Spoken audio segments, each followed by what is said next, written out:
Evangeljski odlomek današnje nedelje nam ponuja pouk o odpuščanju, ki ne zanika povzročeno krivico, ampak prizna, da je človeško bitje ustvarjeno po Božji podobi veliko večje od povzročenega zla.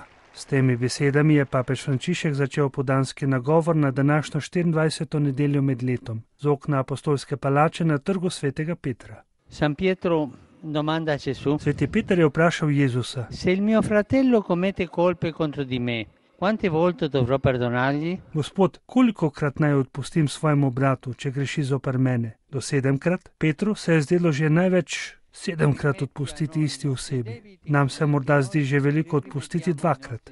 Toda Jezus je odgovoril: ne pravim ti do 7-krat, ampak do 70-krat 7-krat, oziroma vedno moraš odpuščati. To je potrdil s pripovedjo prilike o usmiljenem kralju ter o neusmiljenem služabniku, v kateri je pokazal neskladnost tistega, ki mu je bilo najprej odpuščeno, a je potem zavrnil, da bi odpustil. Kralj iz prilike je velikodušen človek, ki je iz sočutja odpustil ogromen dolg 10.000 talentov služabniku, ki ga je to prosil. Toda ta isti služabnik je kmalu zatem srečal drugega služabnika, ki mu je bil dolžan 100 denarjev, torej veliko manj, se do njega vedel neusmiljeno, saj ga je vrgel v ječo. Takšno neskladno držo tega služabnika imamo tudi mi, ko zavračamo odpuščanje našim bratom in sestram, medtem ko je kralj iz prilike podoba Boga, ki nas ljubi z ljubeznijo tako bogato z usmiljenjem, da nas nenehno sprejema, ljubi in nam odpušča.